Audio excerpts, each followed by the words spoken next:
Have you ever wondered why nothing feels real anymore? Why so much of what we interact with in our day-to-day lives feels like a cheap imitation of something that was once real? I want to argue that most of what we interact with in today's world is simulated. Not in the same way as The Matrix or other popular sci-fi creations, but in a quieter and more invasive way. Not a simulation of physics or consciousness, but a simulation of culture, connection, and self.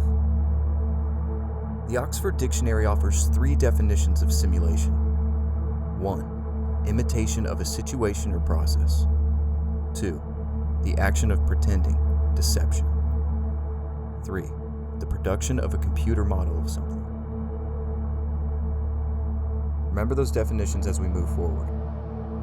In his 1981 publication Simulacra and Simulation, French sociologist and philosopher Jean Baudrillard developed the concept of hyperreality. Hyper meaning excessive, played up, or beyond. Reality meaning the world or state of things as they actually exist. Baudrillard believed that as societies progress, what is recognized as reality iterates and progresses over time, moving through what he called the 4 orders of simulacra. 1. A faithful copy of reality. 2. Distortion of reality. 3. Masking the absence of reality. 4. Pure simulacrum, no relation to reality at all. Each step moves further from the original, and crucially, each step still presents itself as real. To understand how this works, let's take a look at one of the most popular genres in the history of television: reality TV.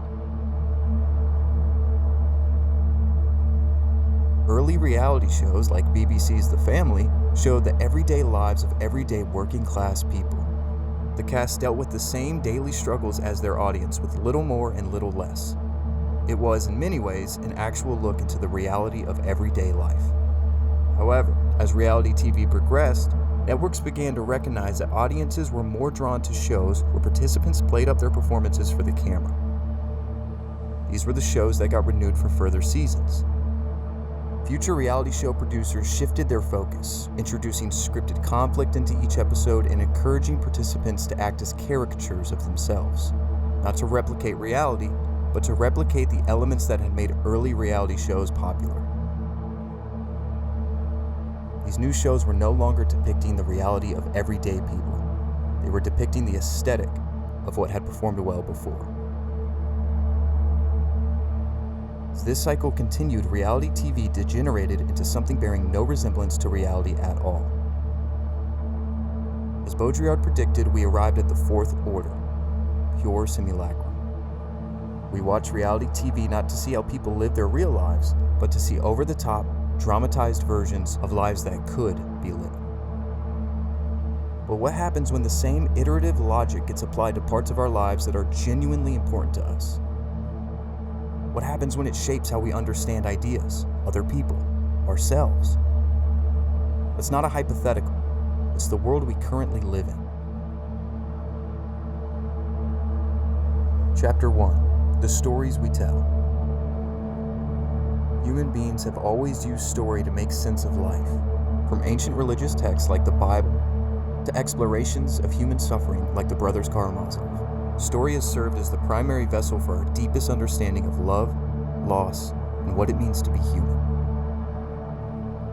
And for most of history, that relationship was healthy. Stories were downstream of life.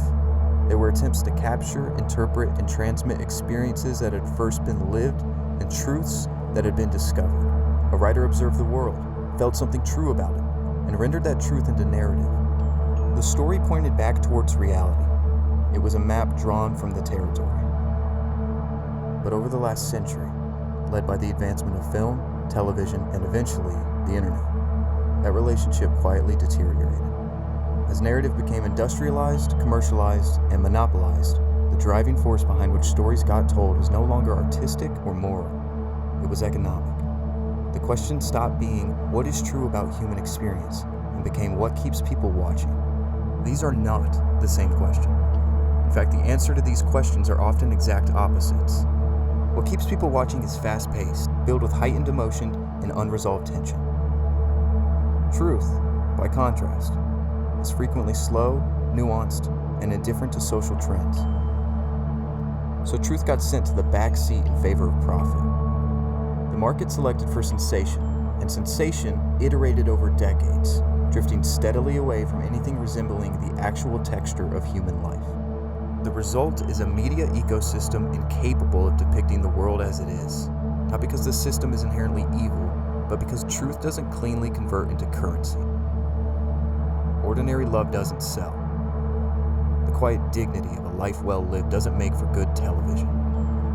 So what gets produced, distributed, and pushed in front of billions of people is the extreme, the dramatic, the idealized, and the outrageous, because it sells. The mechanism was gradual and almost invisible.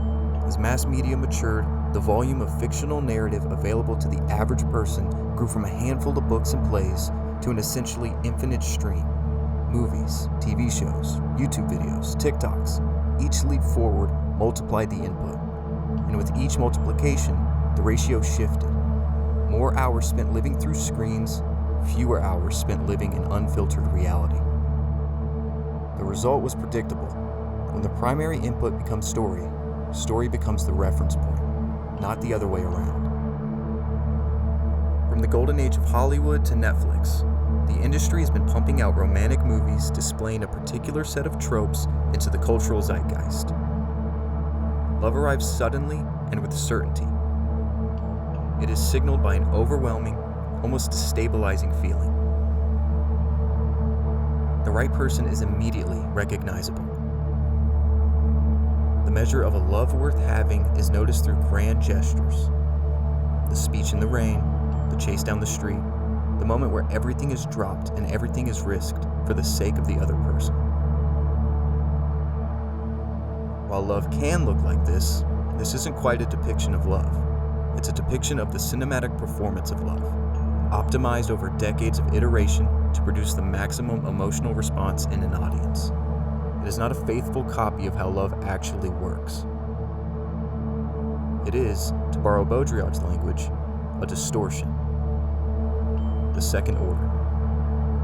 Each new generation of romantic narrative iterates on the last, optimizing further for emotional impact, and each generation of viewers absorbs those images earlier and more completely than the one before. A teenager today has likely consumed thousands of hours of on-screen romance and idealized relationship before experiencing a single relationship of their own. The simulation precedes the real. And then, when real relationships consistently fail to match the idealization fed by the stories they've consumed, they don't tend to interrogate the story. They interrogate their reality.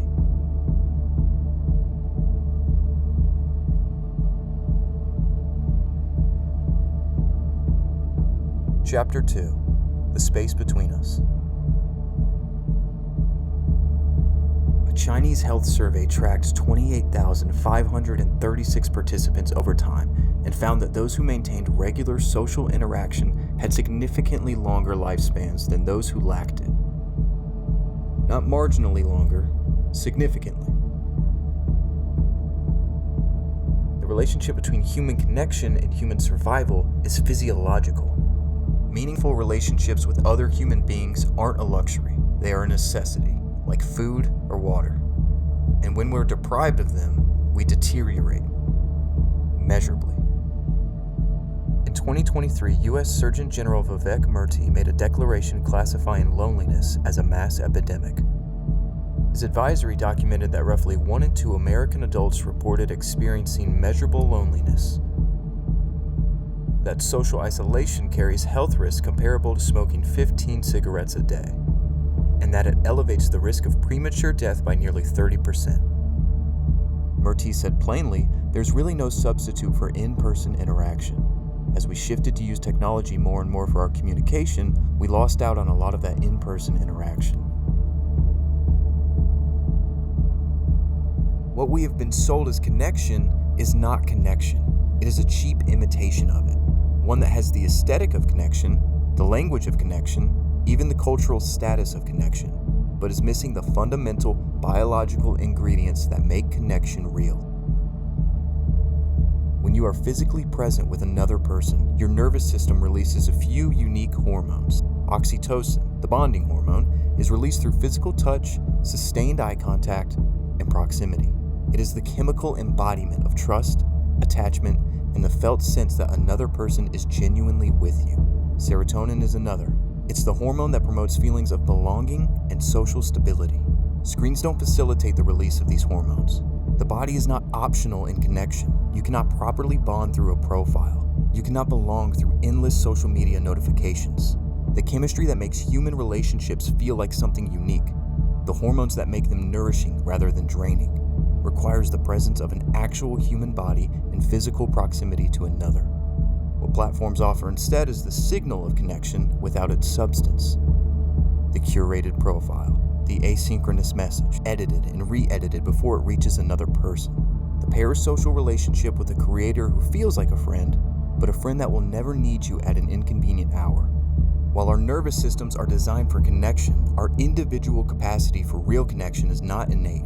It is practiced. It is built through the friction and accumulated presence of actual relationships, through thousands of small, unremarkable, unoptimized moments of being physically with another person.